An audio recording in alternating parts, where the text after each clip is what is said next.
Welcome to La Vida Rosa. I'm your host Pinky, and today I'm going to be talking about Married at First Sight. So if you'd like to see more, then just stay tuned. At this point, I would usually tell you to check out my website, La Vida Rosa Style, which you still can because the link is down below. But I really want you to check out the video that I'm posting right after this one, showing off all the frames from Vogue Me. They're super affordable, and I'm also going to be giving out a discount code on that video. So if you see something you like, you can get you some with a little percentage off of it. Like, comment, and subscribe.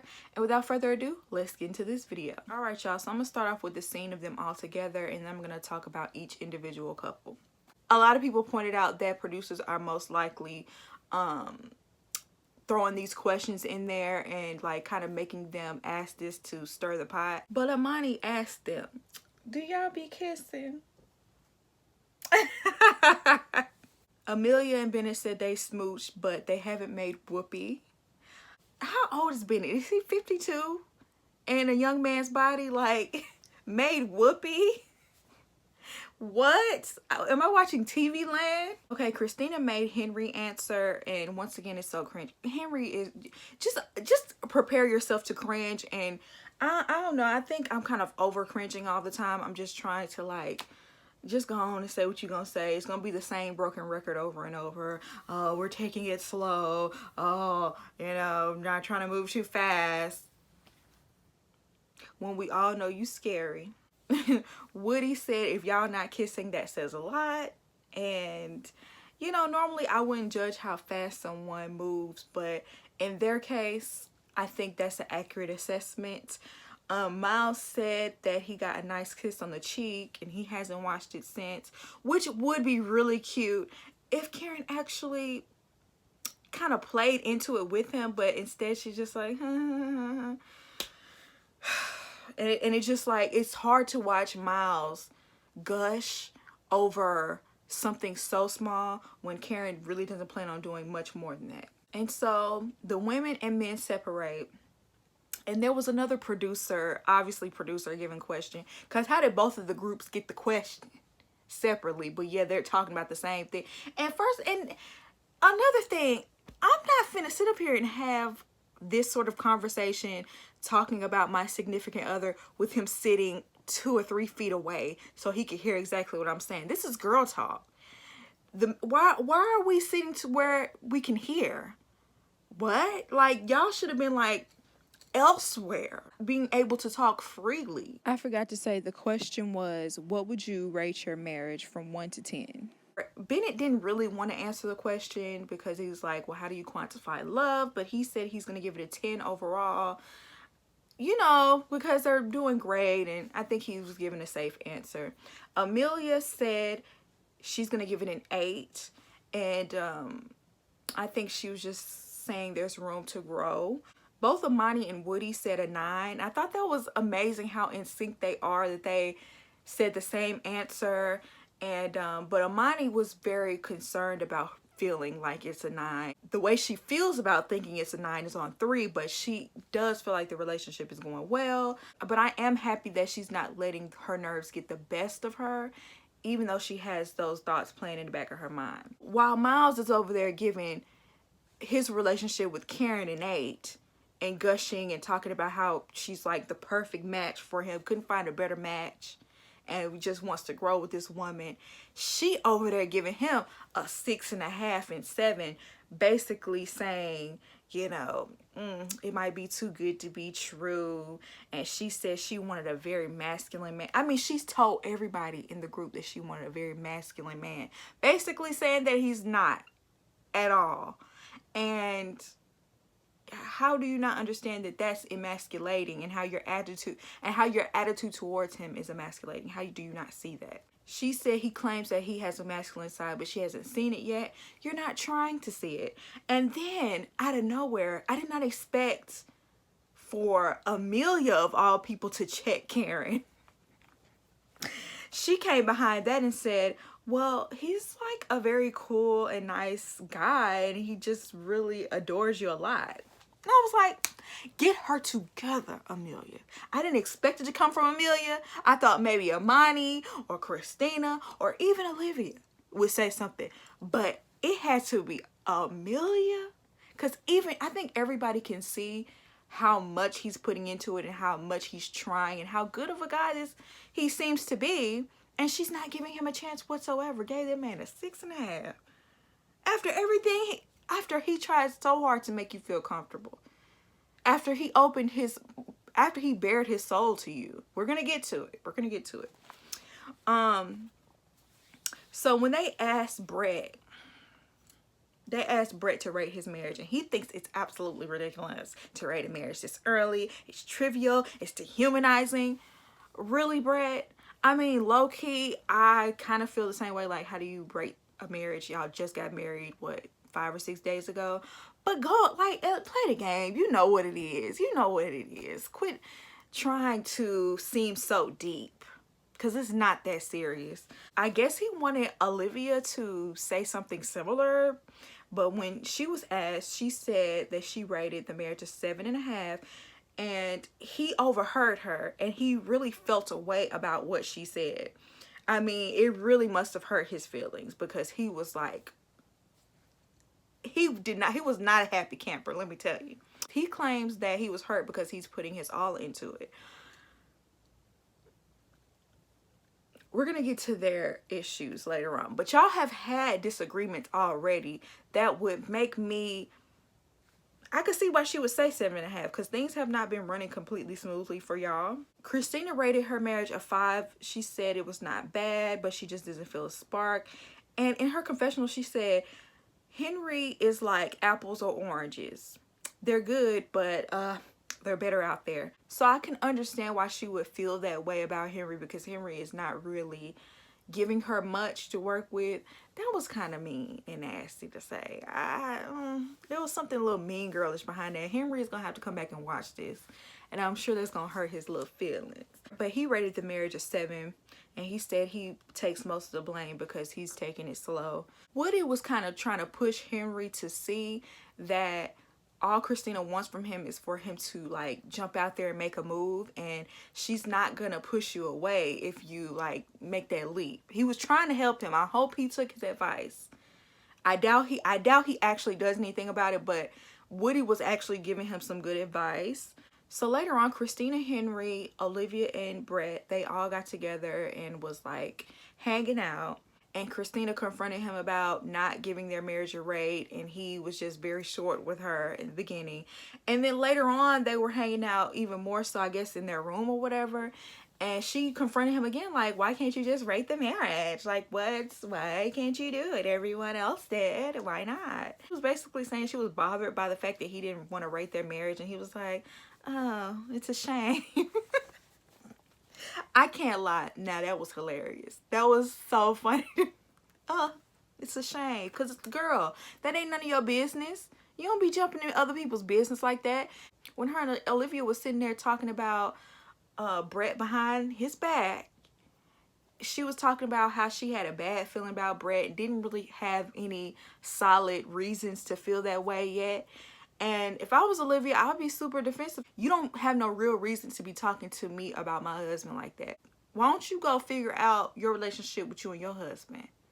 Because we on a better track than y'all are. Well, she saw the tendencies in Brett that we all have seen, but that just really wasn't her place, especially if she didn't have no solid reason to say that. So worry about your own relationship. By the end of the group meetings, I realized that sometimes the group can influence couples in not the most positive way.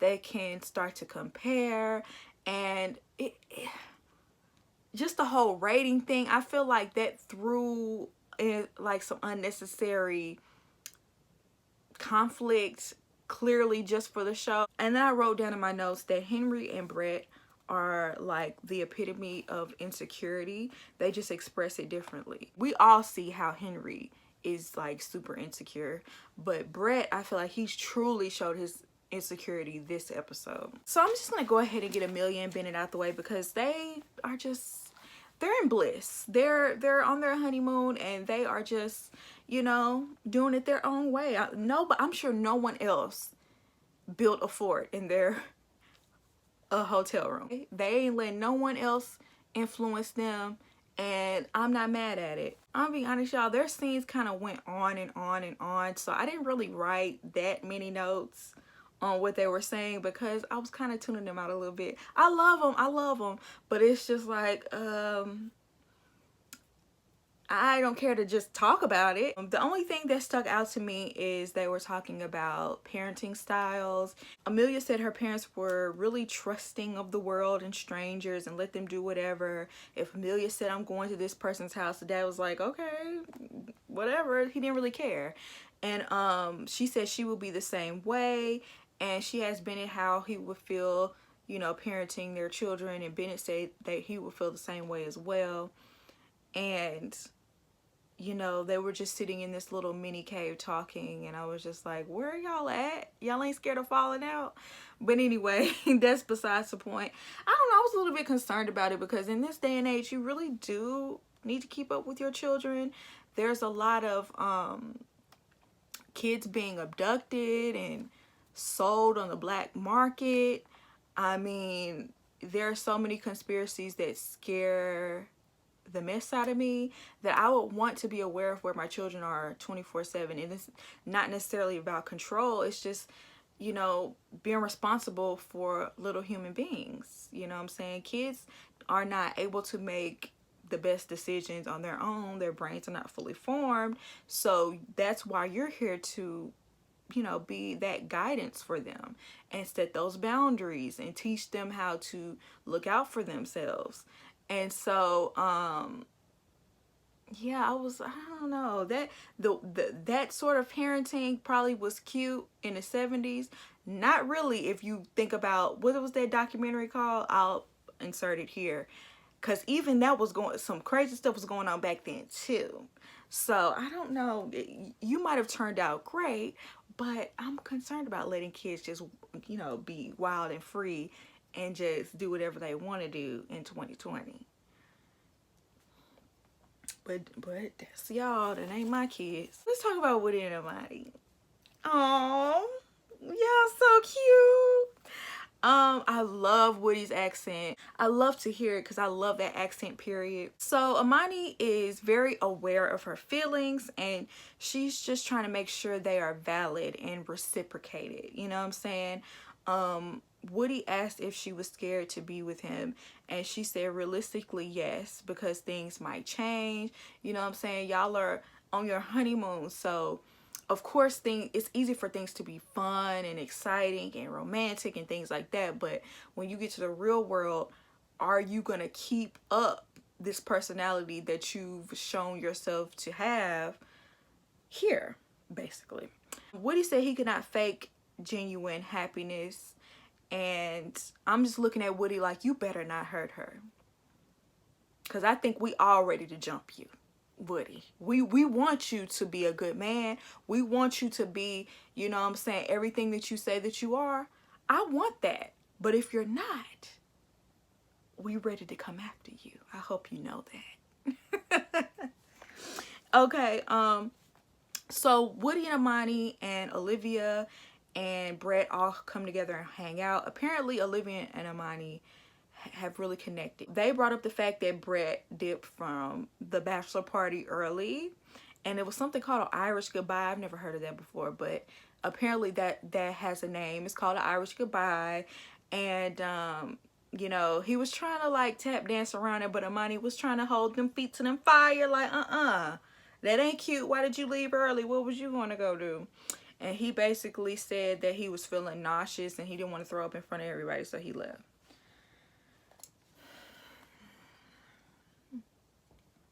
Who picked you up? Who picked you up? Olivia, I hope you found out who picked him up, because inquiring minds want to know.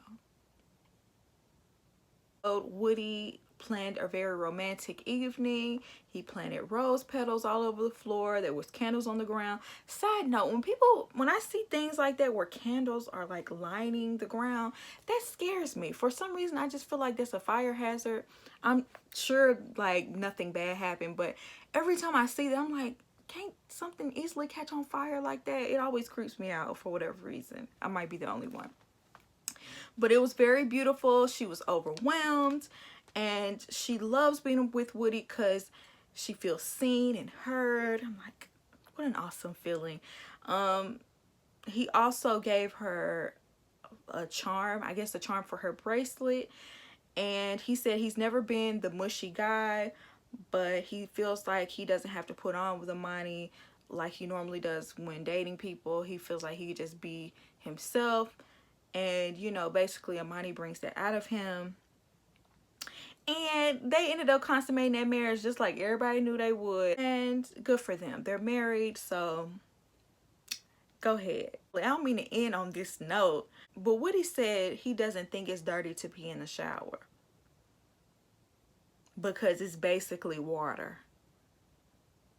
Now, I remember, I think it was a couple episodes ago, Olivia said it's okay to pee in the shower every so often.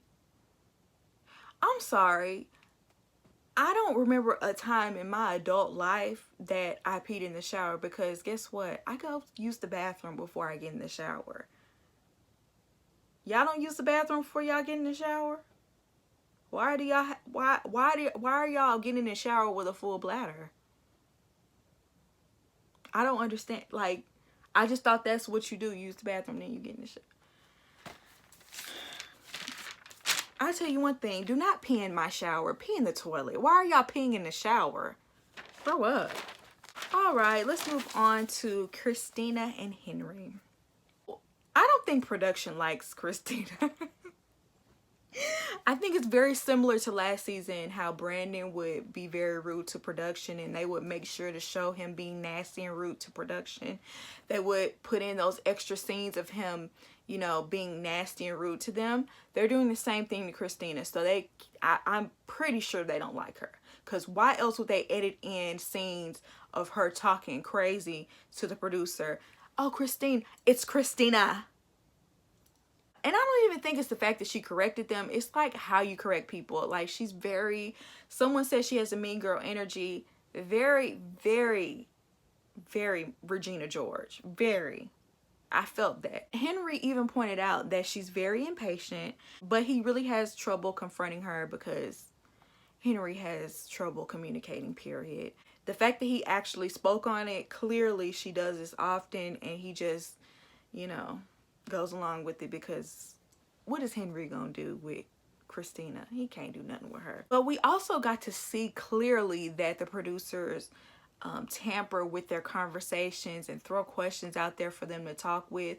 I don't think they do it so much with other couples as they have to with Henry and Christina, because if not, Henry will sit there and be quiet and not say anything. So I'm sure they have to prompt him with certain things, because he'll just sit there and eat and won't say nothing, won't look up. Is there anything you want more or less from each other? And he started eating and she asked him, did you start eating just to avoid answering this question? Which I was thinking the same thing. She just wants him to take charge more. He's moving at his own pace and he's being really guarded, but she wants him to make a move. Yada yada, the same old, same old. I mean, I'll be frustrated with Henry too. I can't even lie. I'll be real frustrated. So later on, they went paddle boarding, which looked really fun actually. At first, I was like, what is this? But the more they were doing it, it did seem like it was like a fun activity. But when Henry first got on it, he was really scared. Of course, we know Henry was going to be nervous. He couldn't feel his knees, child. But eventually, he was actually pretty good at it. So he was having a good time. He was talking. His commentary was actually really funny. Like, when they kind of got away from each other, he was like, oh, let me find her. I'm going to be the widow. I got to save my wife. It was kind of funny. So he has a personality. He's just very withdrawn. But when she fell off that paddleboard, child, I bust out laughing so hard. I wanted Henry to just get on his back laughing. I want Henry to be laughing so hard he fall off his board. Because when he was tripping getting out of that boat the other day, she bust out laughing at him. I wanted him to laugh so hard because it was funny. I guess we could move on to Brett and Olivia. Brett is sensitive. Very sensitive. Very sensitive. I think Olivia can be as well. So, and they just, there's some things they have with them that they are butting heads too much. That in this early, it's like, Why were they matched once again? I'm just gonna ask that every week, I guess. They had a conversation about work schedule. He works Monday through Friday, 8 to 4, and she works a lot. She just says a lot. And I'm sure, you know, the schedule is not set in stone because she's a nurse practitioner. So, you know what I'm saying? They have odd hours. And she says she works a lot. Sometimes she comes home and she just wants to go to sleep. So that might present some sort of, you know, they might have a hard time spending time together. It comes out that she makes 2.5 times more than he does. And he asked her, was she threatened by the fact that he didn't make more? She said no, and he said it's a massive turnoff for him, the fact that she makes more. For some reason, I believe him. He seemed like he didn't mind, so okay, hopefully that doesn't come up as an issue later on. She likes to live and travel lavishly, and he rather to use his money to build and invest in long-term things. So they're fundamentally different in that way.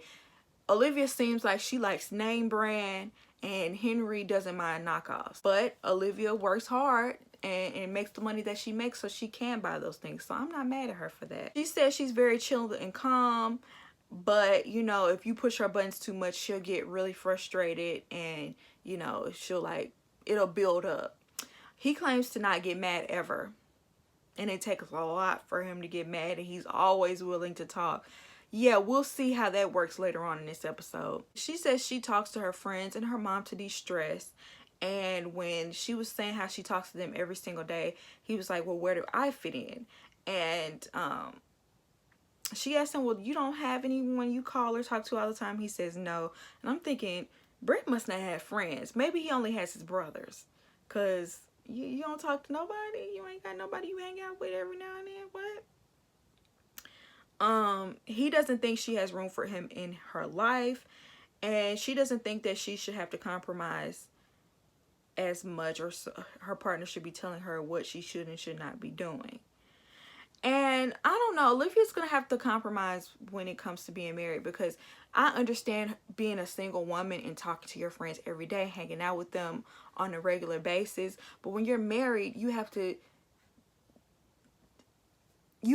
spend more time with your partner than you do with your friends. I'm not saying throw your friends away, but you are going to have to tailor your life to your marriage.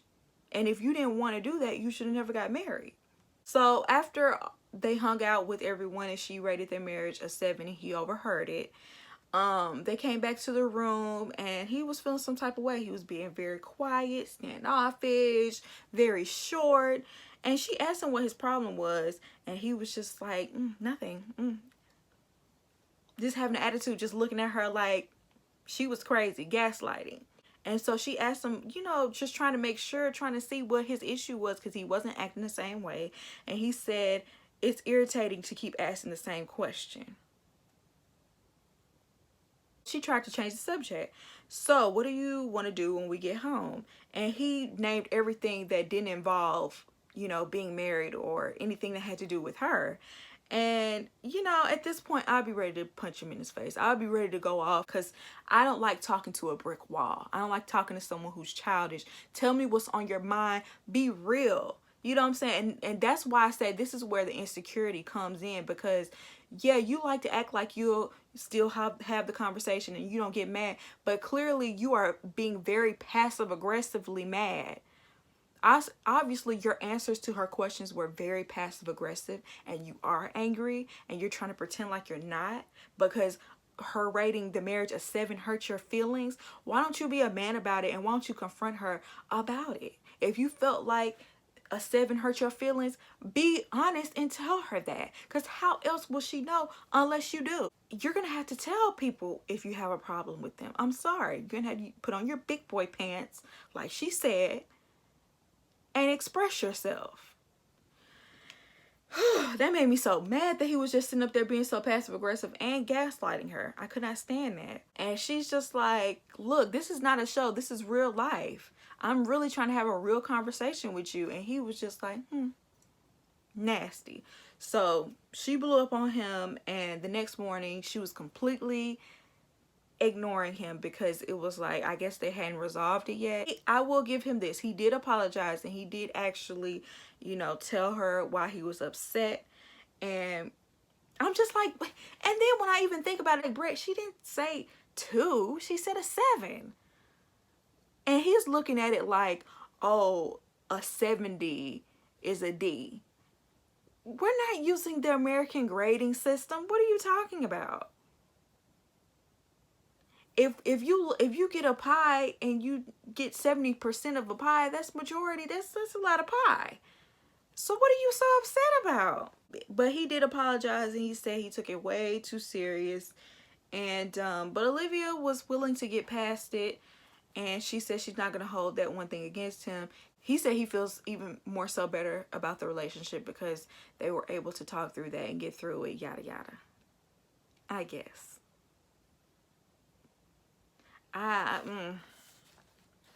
He rubbed me all the way the wrong way with how he was acting. I just don't see this going well. I don't. And I don't see why they were matched. Okay. Finally, Karen and Miles. Karen's attitude.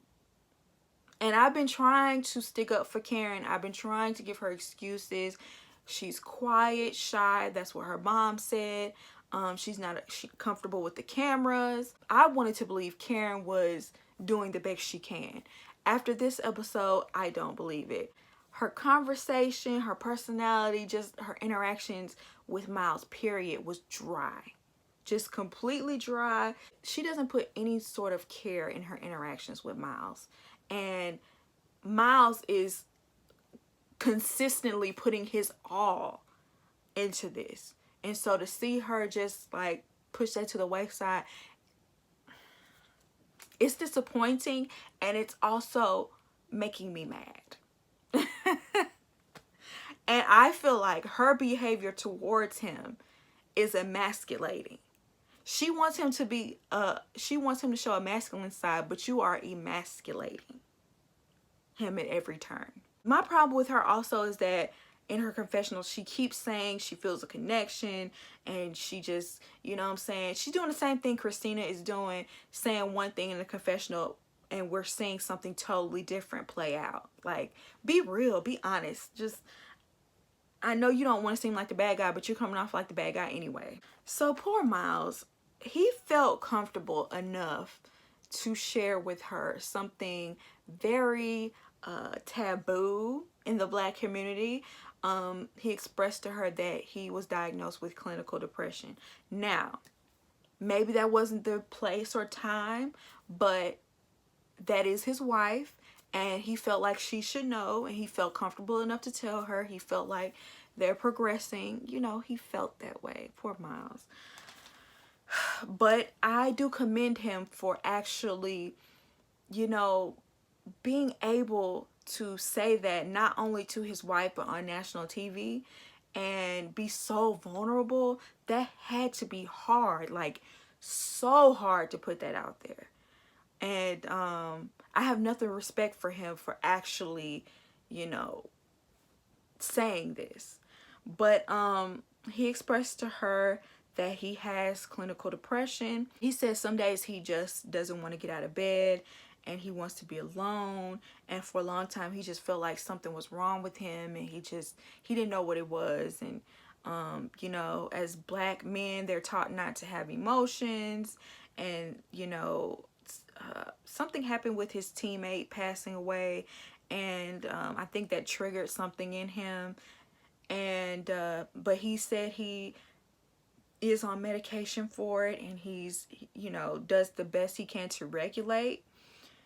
And yeah, when he expressed it to Karen, she looked like physically scared. She looked very nervous and thrown off, and I'm sure anybody would be a little bit, you know, maybe apprehensive, because maybe she's never dealt anyone with who knows they've been diagnosed with clinical depression. But I'm sure we've dealt with people who have it and just had not been diagnosed. But I feel like her response, like most of her responses, was so dry. She said that it was a red flag. And then brought up the fact that she wanted someone masculine.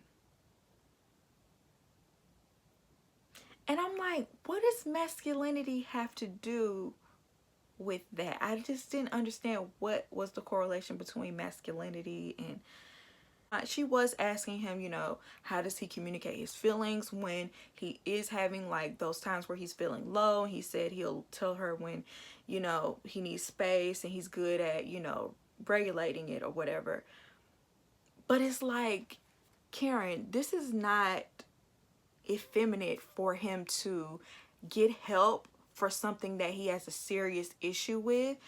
At least he went and actually got help for it instead of coping in very harmful ways. Like, with a lot of people would just withdraw, ghost you without any sort of explanation. And, you know, I guess you would consider that the masculine way of doing it, is just to stop talking to you or, you know, push you away without giving you any sort of explanation as to why. I think what he did was very courageous, very brave to share this, not just to you, but to the world. Do you just want a hood dude? Do you just want a thug? Do you want a roughneck? Is that the type of man you want? Someone who can't communicate with you? Someone who's not in touch with his emotions and not able to express his feelings and care about you the way you should be cared for?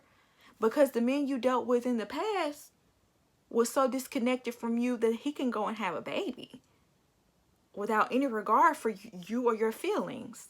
Is that masculinity to you? Is that the definition? I feel like that's some little boy stuff. I think what Miles is on, that's on some grown man stuff. Taking care of yourself mentally. A lot of people wouldn't even take out the time to, especially black men. He was completely right. Black men are not able to express themselves emotionally. They're told to, you know, repress themselves. And I feel like that's why a lot of times they act out in violent ways, because they're not able to express themselves emotionally. And you are contributing to that by making it seem like it's not a masculine thing to be honest and share some issues that he goes through to his own wife.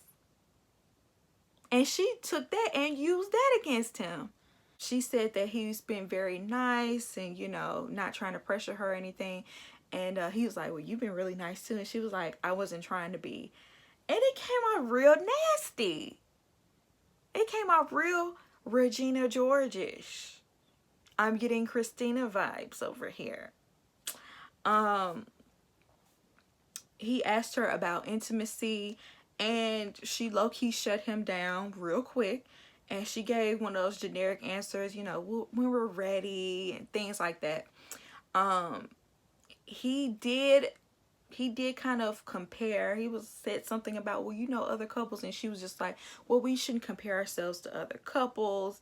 And she was like, whether it takes, you know, 2 weeks, 2 months, or never. And he was like, never, never, never, in my Soldier Boy voice, never.